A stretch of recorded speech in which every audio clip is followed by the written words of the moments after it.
You ever hear stories about people disappearing on St. Patrick's Day? I never thought much of it, just assumed it was drunk folks getting lost or making bad decisions. But last year, I saw something that still keeps me awake at night. I live in Chicago, where St. Patrick's Day is a huge deal. The whole city turns into a sea of green. Parades, bar crawls, the river dyed emerald. I usually avoid the chaos, but my friend Dave convinced me to come out. Just one drink, man, he promised. Famous last words. We ended up at this old Irish pub on the south side, the kind with dark wooden walls, dusty shamrocks, and the smell of stale beer mixed with something older, something rotten. The place was packed. People laughing, shouting, clinking glasses, and then in the corner, I saw him. A man dressed in an old-fashioned green suit, the fabric looking almost too stiff, like it didn't belong in this century. He had a beard, wild and unkempt, and his eyes, they weren't right. Too pale, too empty. He wasn't drinking, wasn't talking, just watching. At first, I thought he was a weird party performer. Maybe one of those actors hired to play a leprechaun for the night. But then I noticed something that sent a chill down my spine. No one else seemed to notice him. People walked past, bumped his chair, but never looked, never reacted. Dave and I were at the bar when he finally moved.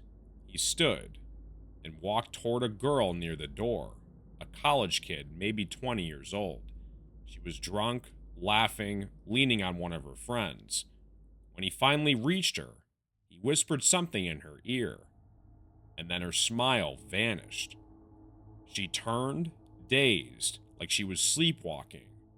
Then, just like that, she walked out the door, alone. I'm not quite sure why, but I followed. Maybe it was the way her face changed, the way her body moved like she wasn't in control. Maybe it was the absolute silence in the air when she stepped outside. She stumbled into the alley next to the bar. I caught up just in time to see him standing there with her.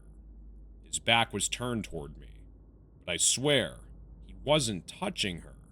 He was just there, and she was frozen, mouth open, in a silent scream. Then she started to fade. Not like running away, not like passing out. She just dissolved, like smoke in the wind, her eyes locked onto mine in pure, desperate terror, and then gone. I ran back inside, gasping, panicked. "Where's that girl?" I shouted. The bartender just frowned. "What girl?" "The one who was standing just right there, with the man in the green." Dave grabbed my arm. "Dude, what man?" I turned. The corner where he had sat was empty. No chair, no glass, no trace. The next morning, I checked the news. A missing person report. Her name was Emily Carter. Last seen outside that very bar. No witnesses, no security footage, just gone. And the worst part? I started looking deeper into it. Every year on St. Patrick's Day, someone vanishes from that neighborhood. No bodies, no leads, just another name added to the list. This year, I'm staying inside. Because if I see him again, I know I won't be lucky enough to just walk away.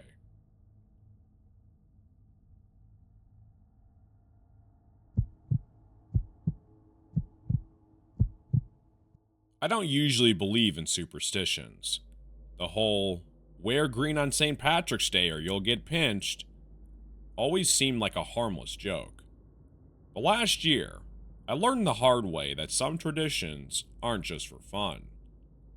I was working late that night, bartending at a little Irish pub just outside of Boston. The kind of place that felt like it had been there forever, with worn-out wooden floors, dim lighting, and the faint smell of old whiskey soaked into the walls. We had the usual crowd: rowdy college kids, office workers looking for an excuse to drink on a weekday, and a few other regulars who never really left their bar stools. Then around midnight, a man walked in. At first, I didn't think much of him. He was tall, lean, dressed in a deep green coat that looked a little too heavy for the weather.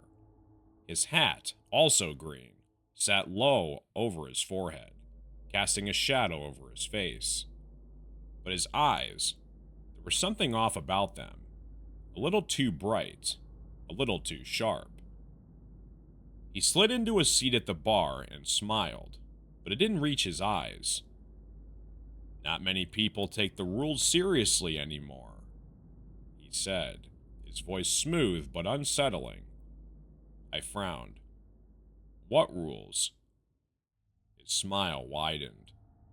"You're not wearing green." I glanced down at my black t-shirt. Oh, guess I forgot. The air in the bar felt heavier. I suddenly realized how quiet it had gotten. The usual chatter had faded. People still moved, still laughed, but their voices seemed distant, like I was hearing them through a wall. The man leaned forward. "You should fix that. Now." I forced a chuckle. "Guess I'll have to take my chances." His expression darkened. "Bad luck." A shiver ran down my spine. I turned to grab a glass, just to shake off the tension, but when I looked back, he was gone. No sign of him. No empty glass. Just gone. I exhaled, telling myself I was imagining things. Just a weird guy trying to mess with me on St. Patrick's Day. When I glanced at the bar mirror, my stomach dropped. Everyone in the reflection was wearing green. Every single person. Even the ones I knew hadn't been wearing green. The girl in the red dress, green sweater now. The guy in a gray hoodie, a bright green cap. And me? I wasn't in the mirror at all. I spun around, heart pounding. The bar was the same. People still drinking, still laughing. When I tried to speak, to ask if anyone else had noticed, my voice didn't come out. I stumbled back, knocking into a stool. No one looked. No one reacted. I grabbed the nearest person, a regular named Mike, and shook his shoulder. He didn't flinch. Didn't even blink. I wasn't there. Then, just as fast as it had started, everything snapped back. Sound rushed in, my reflection returned, my chest ached like I had been holding my breath in for too long. The man in the green was sitting at the end of the bar again, watching me. He raised his glass in a mock toast. "Lucky you." I didn't stay to close up that night. I quit the next day. And this year, I don't care how stupid it sounds, I'll be wearing green. Because some traditions aren't just old wives' tales. Some are warnings.